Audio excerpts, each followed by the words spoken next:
Namaste.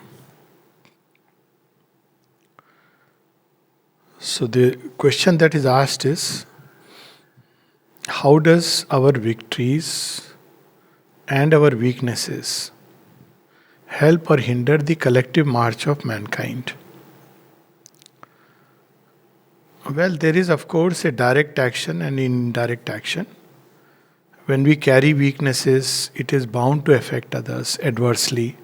Say, for instance, if I have fear, I am bound to instill fear in others. If I have courage, I am bound to instill courage in others. Similarly, if I have greed, this is going to impact the life of others because it, it's natural tendency of greed to become selfish. So there is, in any case, all that we are and all that we do is not only confined to us. It impacts the world, and therefore it comes back to us. This is one part. It's a well-known aspect. But there is another aspect that Sri Aurobindo brings out, and it is that not only there is a continuity of creation because of which everything that we do or even are that impacts others, but also there is a contagion. By contagion is meant that whatever we release into this atmosphere gets multiplied in other bodies, other consciousnesses, other natures. So if we have fear, it acts like a contagion. Its typical phenomena one can see is that when you are in a crowd, there is something like a crowd mentality. You can well observe in places which are crowded. One of the things that happens rapidly spreads. It's a kind of contagion which is related to simply the fact of a continuum, space-time continuum in which we are living.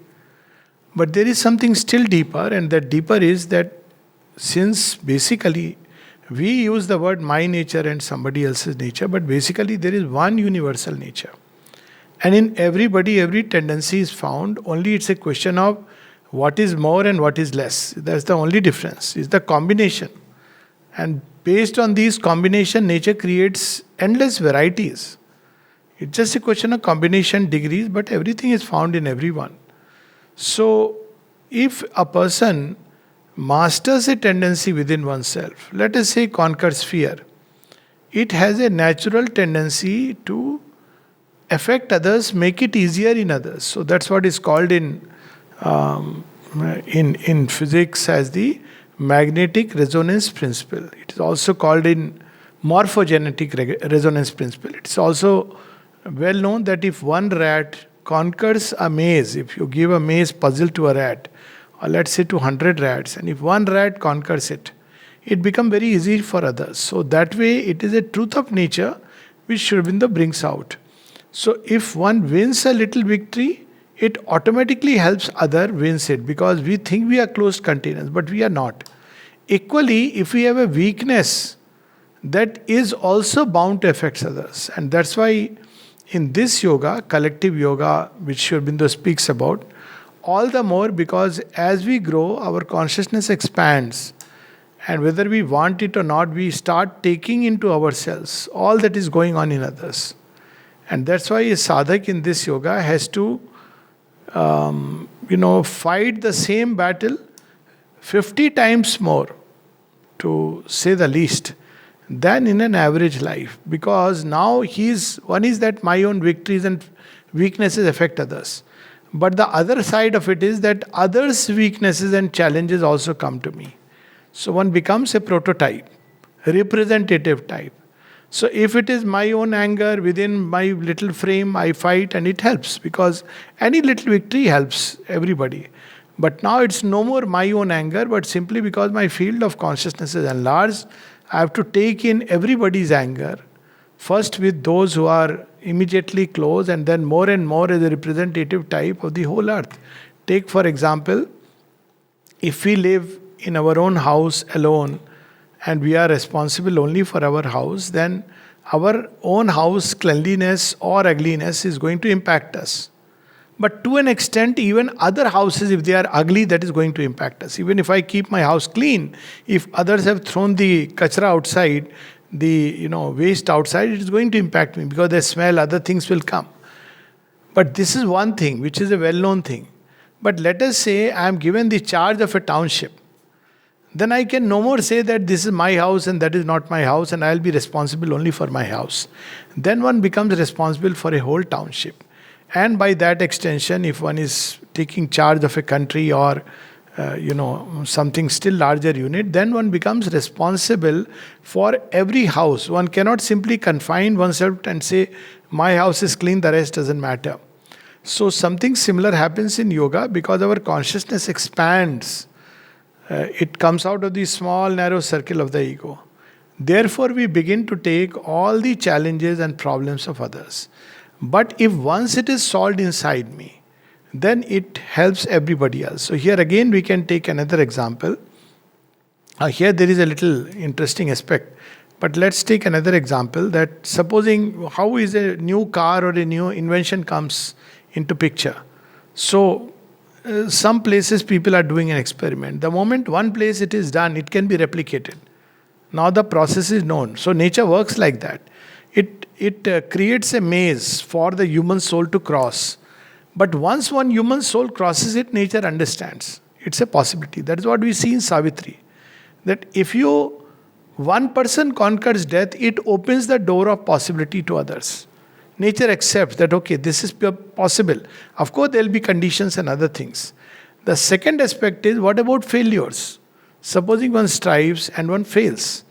Well, if you are striving, then there is no failure. Because if you are striving, even if you fail, you facilitate the victory of others or at a future date.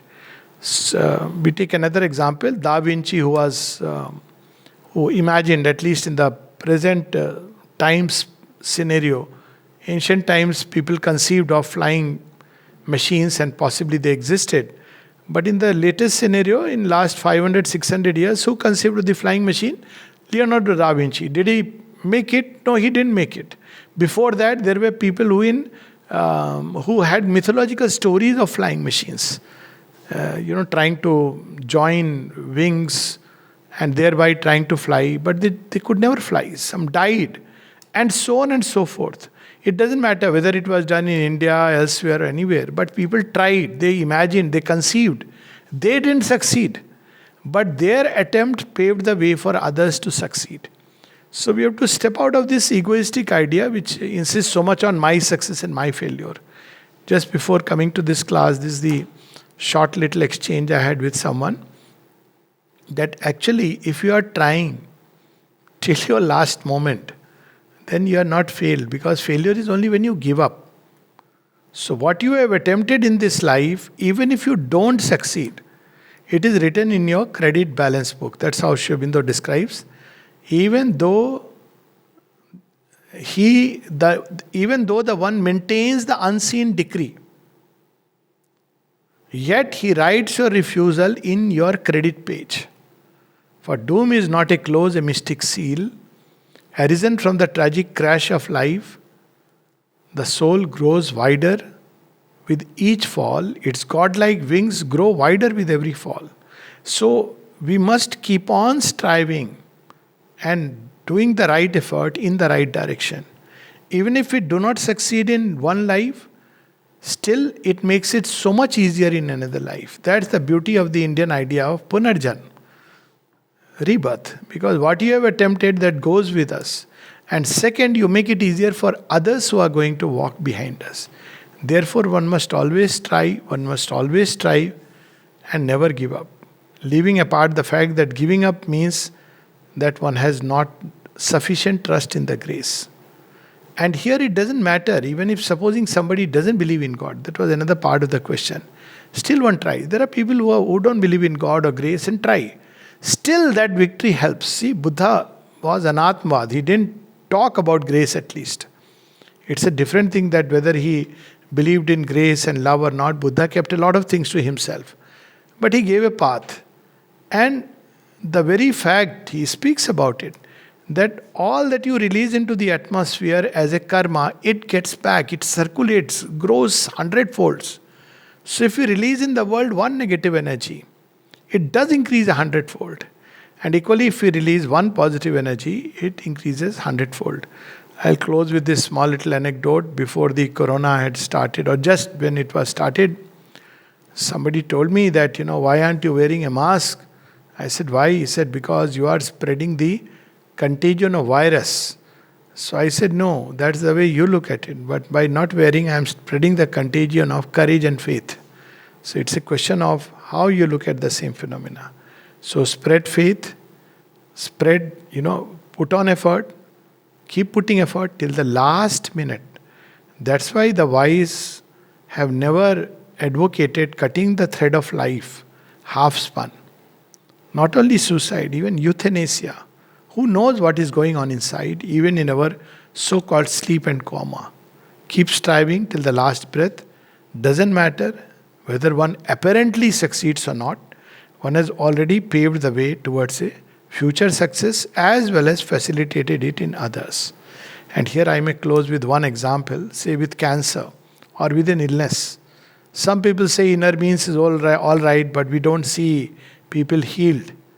But what we don't realize is that every person who is striving through inner means, even if he doesn't succeed, he will one day help in the discovery of the inner means of cure in generations which are going to come. Namaste.